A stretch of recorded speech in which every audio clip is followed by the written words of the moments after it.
Welcome to the next episode in the Champions series on the Pole Dance Directory. Today I am excited to be interviewing Mischka. Mischka is a 2 times Miss Pole Dance Australia winner, 2019 and 2023. She's the Australian Pole Champion for 2023, Exogen Flow winner 2022, and Pole Icon runner-up in 2023. She's been teaching since 2012, pole dancing since 2010. Mischka teaches both online to students across the world and face-to-face at Pole Divas in Moonee Ponds in Melbourne. Welcome to the interview, Mischka. Thank you. Thank you so much. Very exciting to have you here, and looking forward to hearing about you and your backstory.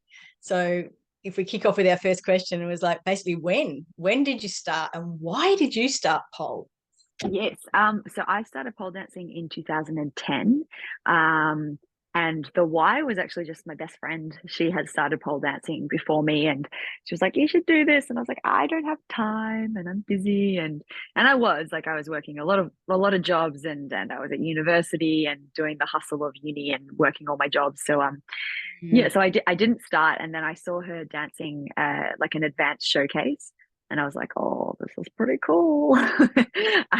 So then I started myself, which is a little bit spooky because I didn't have that pole dancer confidence. You know how most pole dancers just have that confidence because we walk around in essentially underpants, I guess, all day. So didn't have that.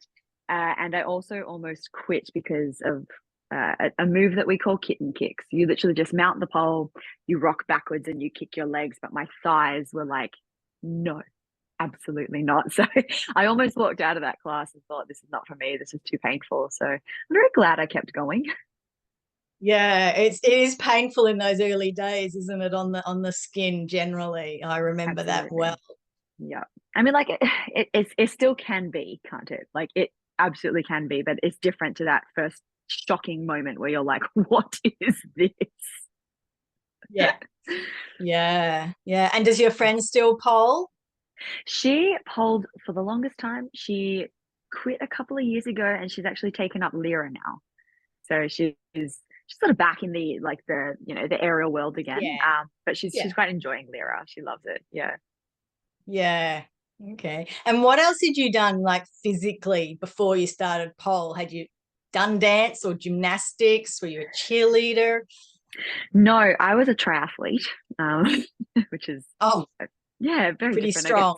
I guess. Yeah, I mean, look, yes and no. I was strong. I had good cardio. I had good swimmer's shoulders, I guess. But I guess coming from junior triathlon, like competitive elite triathlon, I had a lot of just body image issues and food issues. So I was very little. Like I wouldn't have said that I was particularly healthy.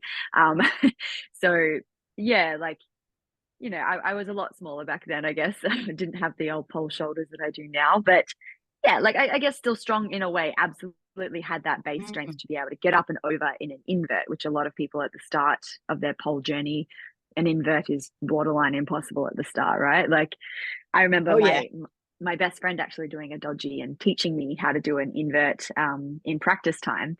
And I was like, oh yeah, this is so easy. So I did a lot of them. And the next day I was like, oh, it hurts to breathe. It was like I could do it and I was strong, but like all those little muscles between the ribs were just not ready for that. Yeah, well, it's a very different sort of movement, I imagine. Yeah. So you're suddenly engaging things that don't get a lot of action otherwise. Yes, absolutely. So yeah, I always say, oh, I wish my mum had enrolled me in gymnastics or something, but also, you know, I think not having a dance background has allowed me to sort of be a bit freer in finding ways that I enjoy moving, because I think, you know, like gymnastics is quite a rigid way to train. So is ballet, you know, so I as much as I'm like, oh, I wish I could just flip like that. You know, I wish it was so easy for me because flips were very scary for me when I started flipping. I'm also like, man, you know, I'm pretty happy where I am at the moment.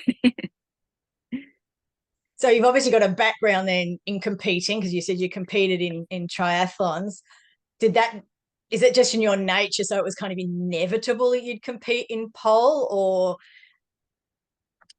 I think yes, because as soon as I started pole dancing, when it was like, oh, there's a student competition coming up, I was like, yeah, let's go. So I didn't really question why I wanted to compete because I had just always come from, I am training for triathlons and you train to compete. Yeah. So Mm. you don't generally train triathlons just because like you're doing it No. because you're going to compete in a triathlon.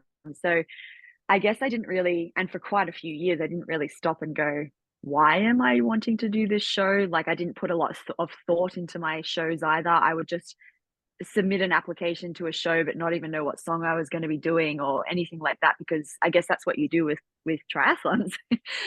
So it took me a little while to be like, oh, maybe I should sit down and think about my comp year and think about why I want to do this show and what kind of show I want to do. And if I don't have a good idea, maybe you just don't enter.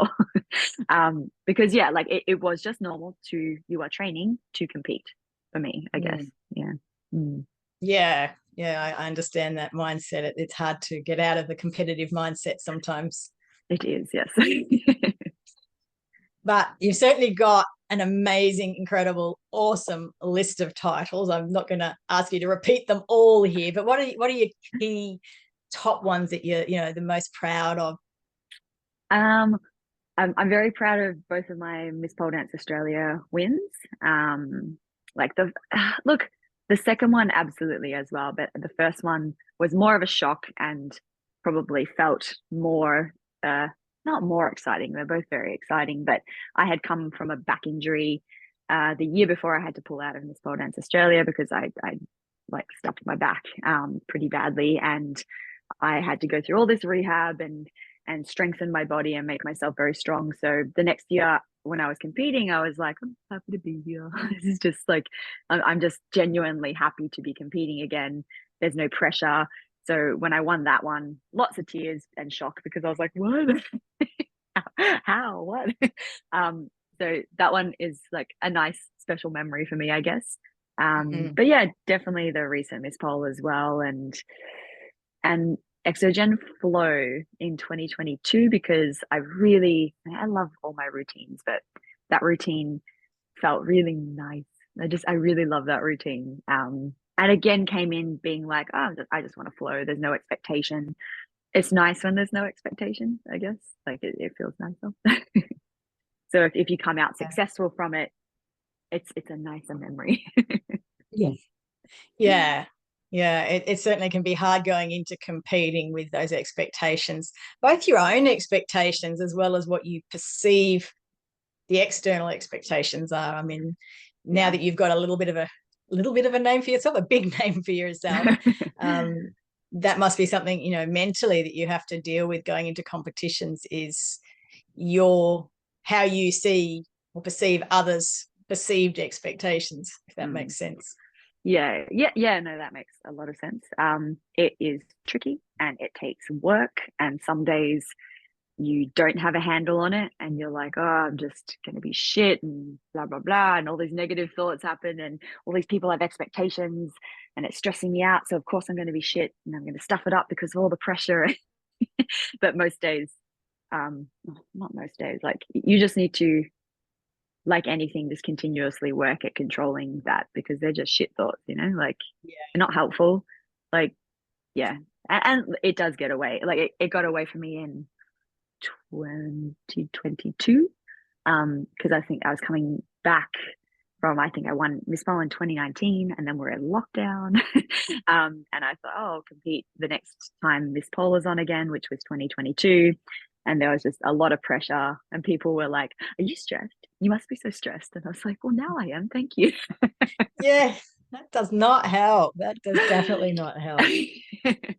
So yeah, I let it get away from me a little bit there, but also it's just all opportunities to learn, I guess. Like even times where I've had a shit experience at a competition, it's for me it's the next couple of days I feel really shit, but it's an opportunity to learn and to grow from. Yeah. Yeah.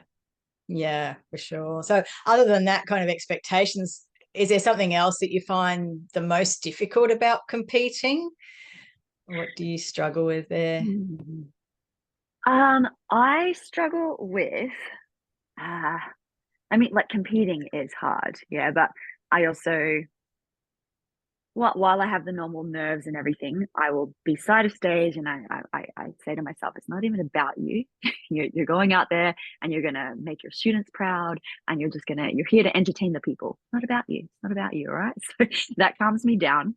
But so that's not as big a factor for me anymore. I'll still feel nerves, but that will calm me down a lot. I'm really bad at like, my expectation every week is that I have time to train for me and to create for my online classes and to just have a fun little dance and to, just do combos that make me happy. But when I'm training for comps, I don't have the energy to do all of that. And I have to just train for that comp because like, I mean, I'm 34, but I feel like my body now compared to when I was younger can do like one good competition run and then I'm a bit shaky, like genuinely, like I'm exhausted. I'm like, okay, I need to sit down. And then I try to do a second competition run and she's hard, very hard. So then of course I'm not gonna then spend an extra hour just doing fun training things. Like I'm exhausted. So Yeah. I really struggle with feeling like I'm not filling my cup with all the fun things that pole normally is for me when I'm not preparing for a competition, if that makes sense. Oh, absolutely makes total sense. I mean, I'm a Yes. little bit older than you. Read that as in a lot older than you. And yeah, that's something I struggle with constantly is Yeah. yeah, finding the time to do the fun things in between the necessity of training that I have to do for Yeah. the strength and everything having because I started so late in my life that I got a lot of catching up to do. I will never catch up, but I'm going to keep trying.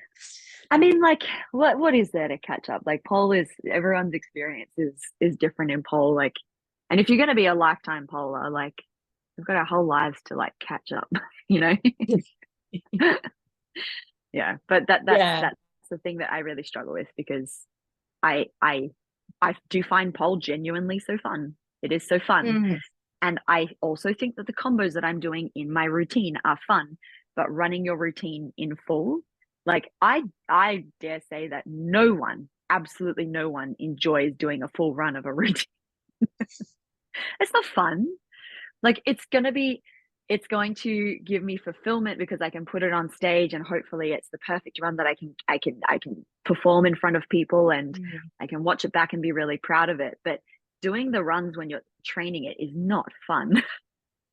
It's really good to hear. I got to say, it's yeah, we just I think people like me, imagining people like you training, like I imagine you just like light and air and knocking out runs every other day, and just it's kind of good to Absolutely hear the not. real side. No, it's not fun and it's hard and it's dirty and it's messy and I did a run Mm. yesterday and almost of my upcoming Frisk show and I almost dislocated my thumb and I was like, okay, we need to stop now. Yeah, Yeah, yeah. it's a Well, I'm hot glad you mess didn't. sometimes. Yeah. So apart from competing, you also perform. And I mean, the notable one that I'm aware of, obviously, is Snoop Dogg Yeah, concert, which was just incredible. that was How cool. did that come about?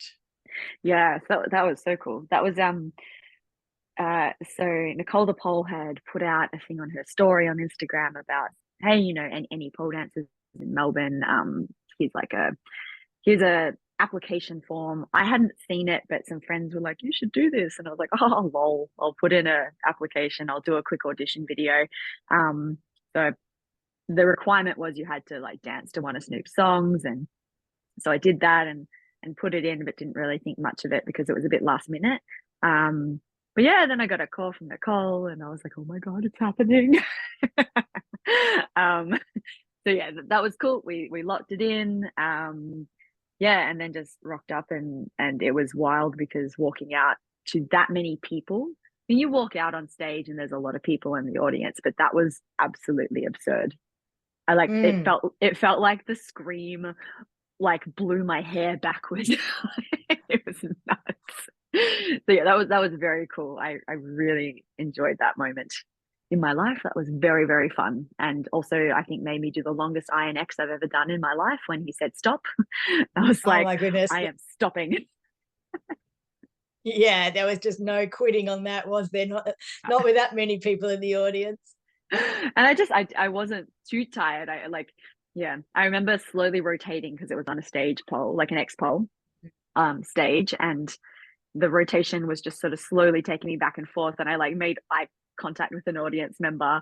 He was like, yeah. And then I was holding it and he's like, yeah.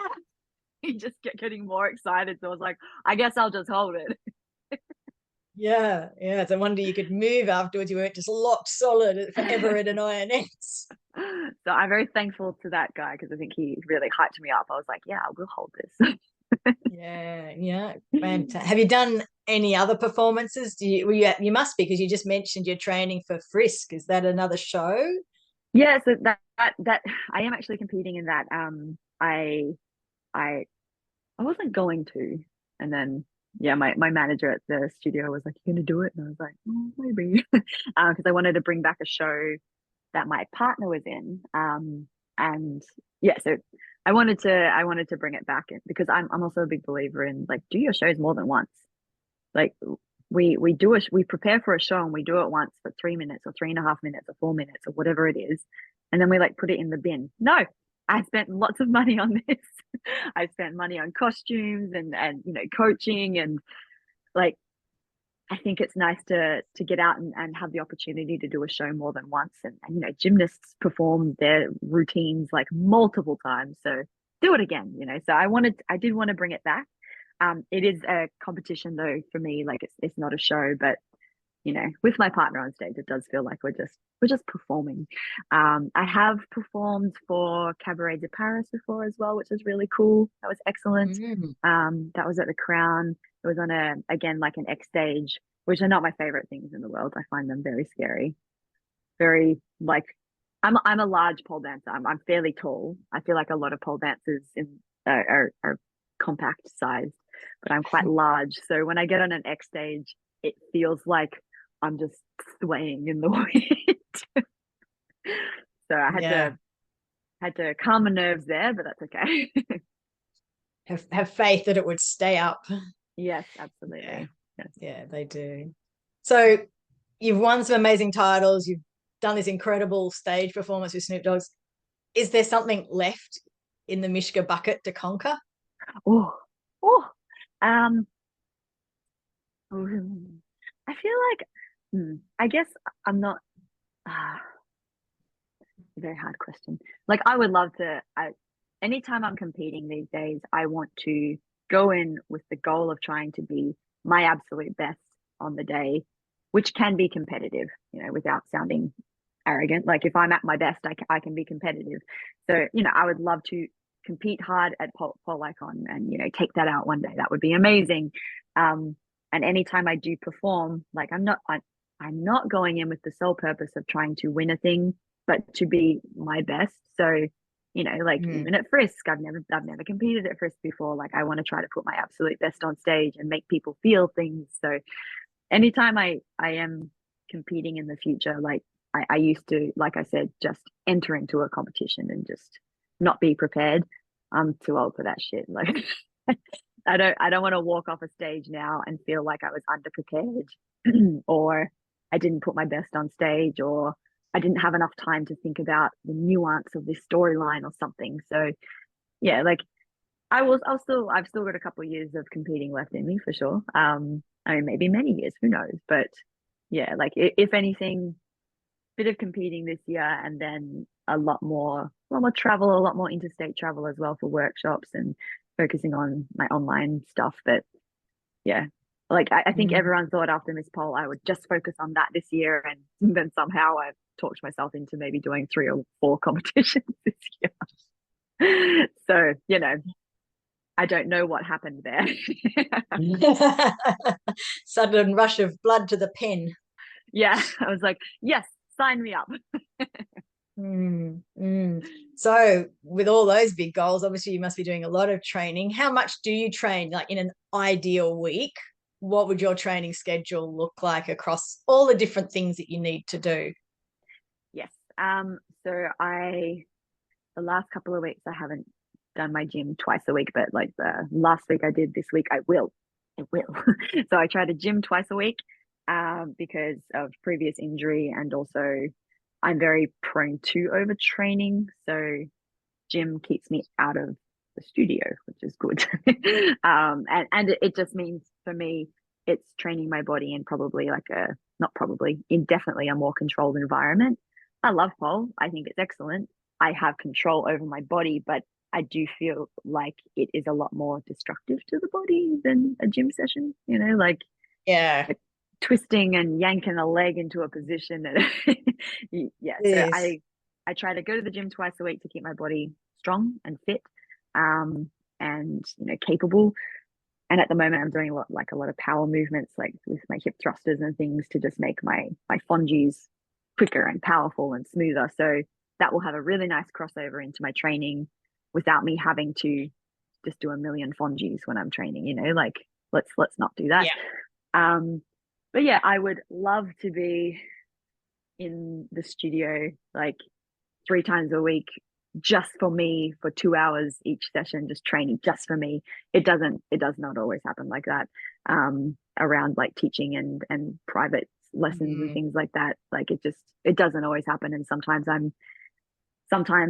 I'm just getting in like half an hour of me time, but then like 45 minutes of preparing for classes, which is still training for me, and it still brings me joy, but it's not necessarily the things that will really push me and sort of Mm. light up my soul. Yeah. um, yeah, in a perfect world, if I can get like 3 2-hour chunks a week for me, that's like, oh, amazing. But it doesn't always happen like that. Sometimes it Yeah. might That's be why. a couple of hours and that's it. Yeah, Yeah. Yeah. That's why I said an ideal week. So I don't know that any of us really hit the ideal week that often, but you've got exactly. to aim for something. Exactly.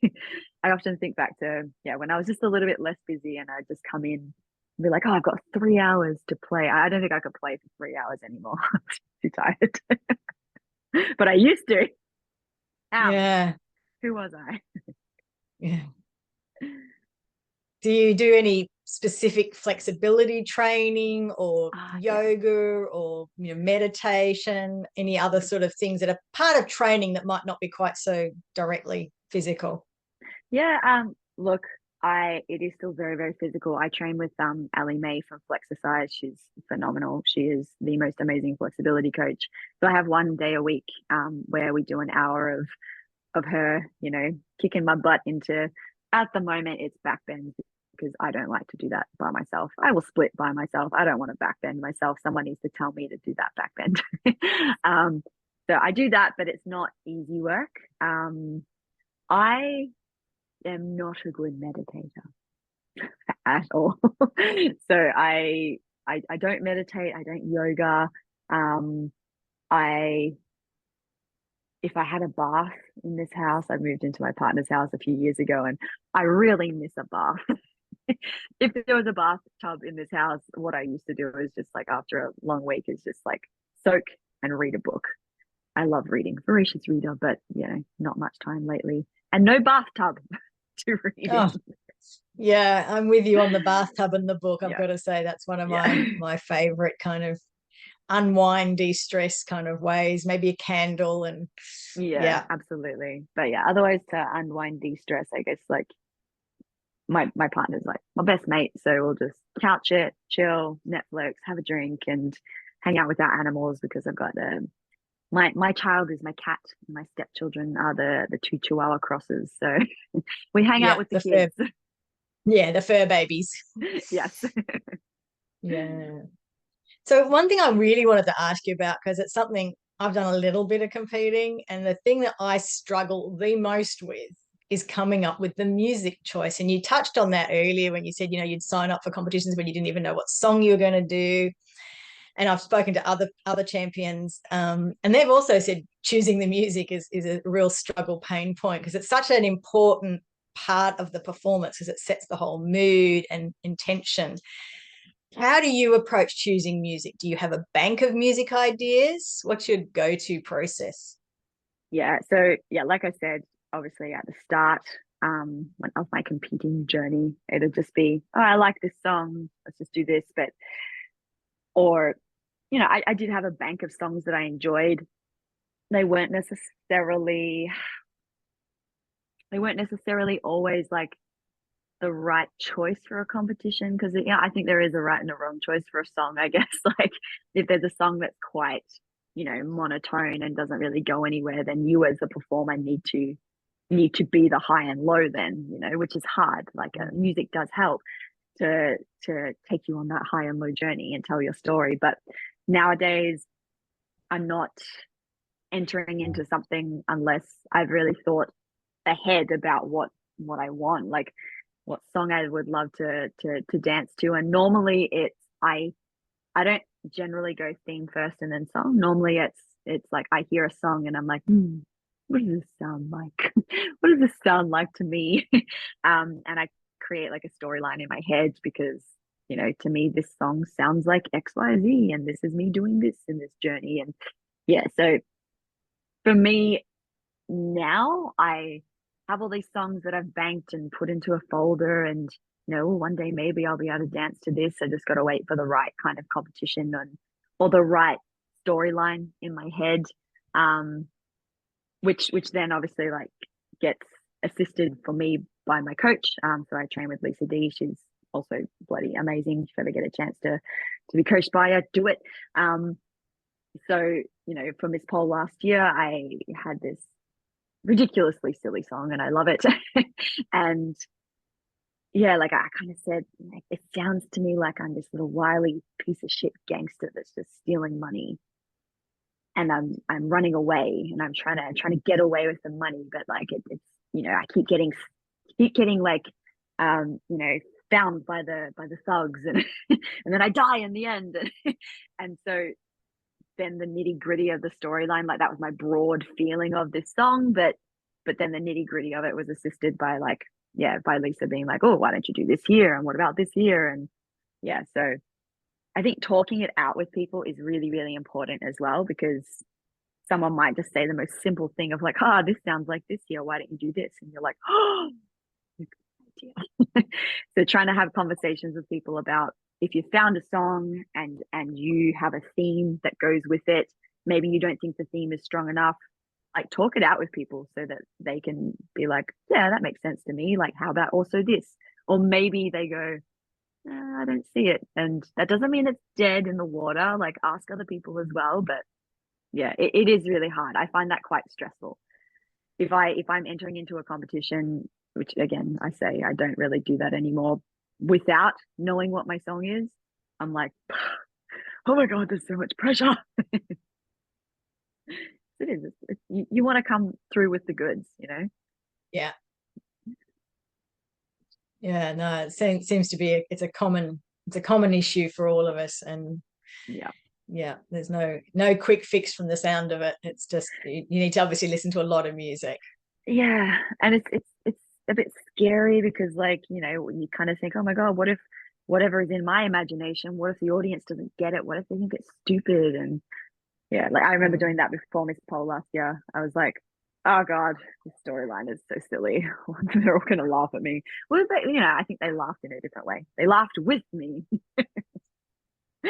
But yeah, like it is stressful to put out your brain thoughts onto a stage and hope that the audience gets it, you know? So I think there's a lot of stress from many factors, because like need to find a song. Oh my God, the time's running out. Need to find a theme. Need to hope that the audience gets it and enjoys it. Like that's a lot of stress. Yeah, and then you got to get a costume to match all of that as well. And yep. Just take it's more to it than just knocking out the routine, isn't it?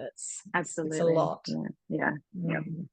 So in terms of managing all of those different things, how much of a role do you think mental toughness has played in your success? You probably learn a fair bit perhaps back in the triathlete days, maybe. Yes. Yep. Yeah, like mental toughness is, it's good, it's bad. Because I think that's why I'm very prone to like overtraining, and I know when I'm overtraining now, and I need to. It's so silly. I know if I'm overtraining. I know if I'm exhausted, if I've taught like an 8-hour day, but I've also done 2 hours of training, and I come home and maybe the training was so good. So my head is like, well, then you need to go in tomorrow because you did shit today. That's what my head will do to me. And then I'm like, yeah. Maybe I can get up super early and I'll train before I teach again.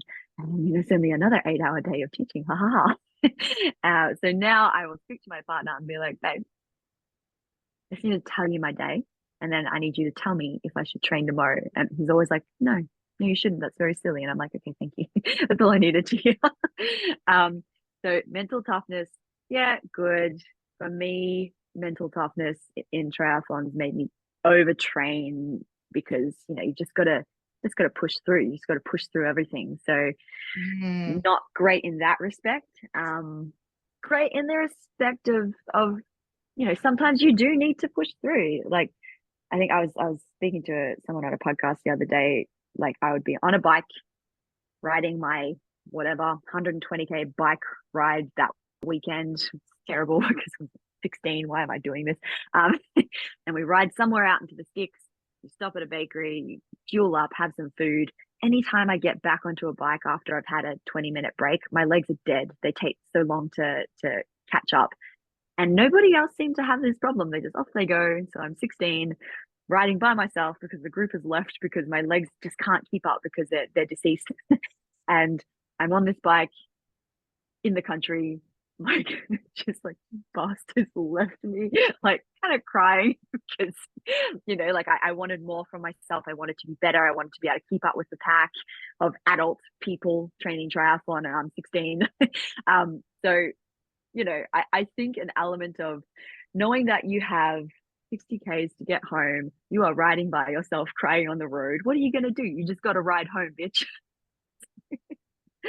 So, yeah, my answer there, I guess, is mental toughness is good. It has pushed me through a lot of things. It will make me do things that I think some people are like, oh, that's a bit too hard basket. But also sometimes it's not great because I will overtrain and do silly things. And thank God I can vocalize to my partner now and be like, is this stupid? He's like, yes.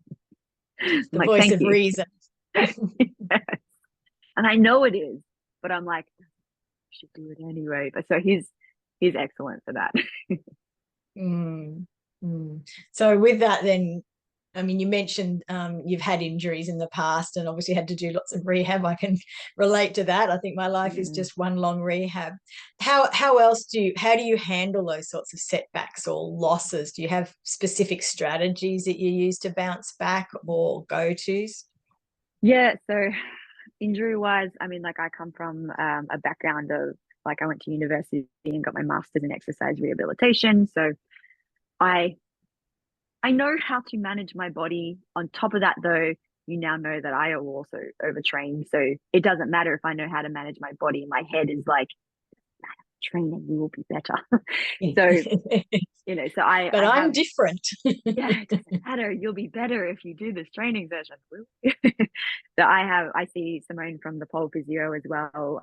We work quite closely together. So if I'm ever injured to a point that, like, if it's those injuries where I'm like, I'm a bit overtrained and overloaded, and this is a niggle and I know how to manage it, and I'm going to do these exercises and that's going to help to offload. Like if my lower back is playing up, I know 99% of the time I need to work my thoracic mobility because my thoracic is turned into a stiff nugget and my lower back is overcompensating. So, you know, like I can manage some things, but it just means like deloading a little bit and putting in extra time to do the prehabby stuff because I can't stop unless it's quite a serious injury. Like this is my job. I got to go to work.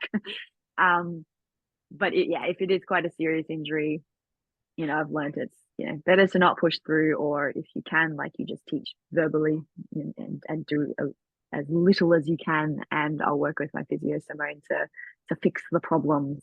So yeah, but I feel like a lot of my injuries lately, like touch wood, have been like the you are loaded, you need to deload. It's not like, Right. I fell off a pole and this happened or something. Like probably the most recent one was I was pushing through a different transition into my bird of paradise last year for VPC. I'd just come back from Europe. I only had 5 weeks to prepare for it. So I did something to like my rib and oblique.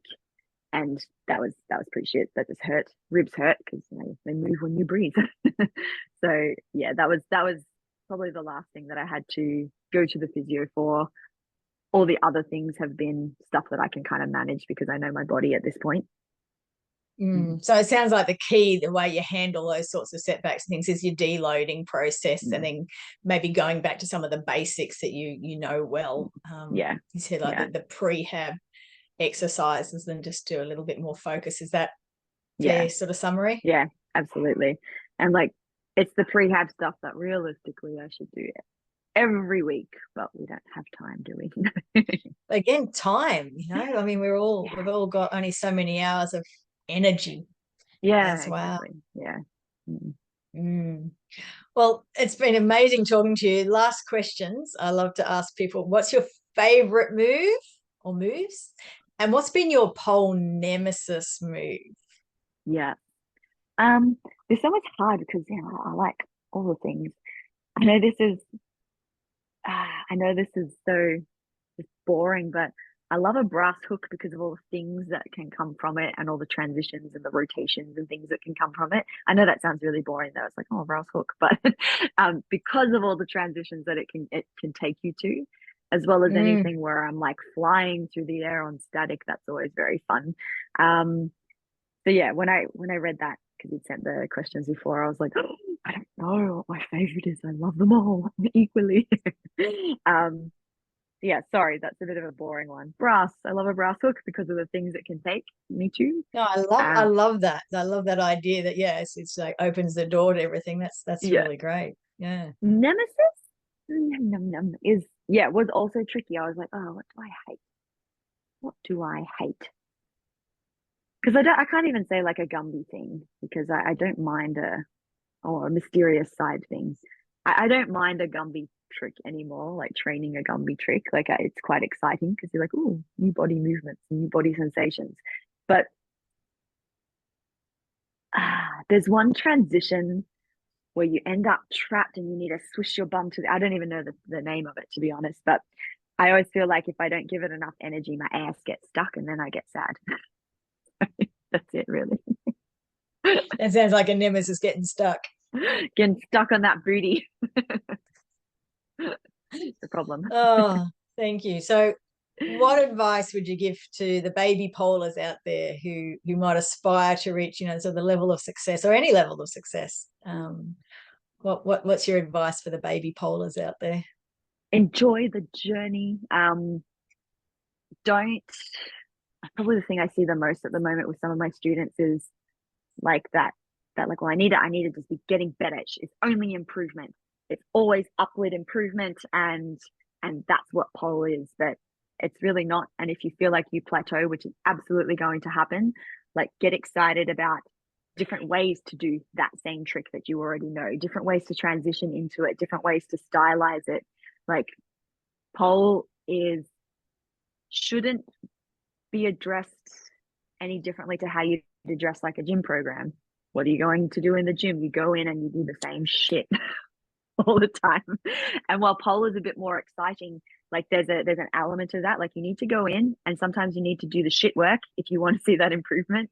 And if you like, I call it the shit work, the stuff that doesn't give me that instant gratification. Just those repetitions of just, like you said, doing lots of inverts and doing them properly and beautifully. And so in order to stop feeling stale, like go back to those same tricks that you know very well and that you probably feel are very boring, but stylize them differently, start flowing into things differently. Like take the time to refine your movement, which I wish I'd done sooner because now I just really love refining movement. So that, don't put too much pressure on yourself, and don't be afraid to step away a little bit sometimes from a trick that is biting you in the ass and just isn't coming through. Like step away from it, leave it, come back to it later, because you'll probably fixate and stress less about it. And then the next time you do it, you'll be like, oh, I'm doing the thing. And train smart. Don't overtrain like me. That's probably a brilliant note to finish on. So thank you so much. And this is Fiona from the Pole Dance Directory signing out. Thank you. Boom.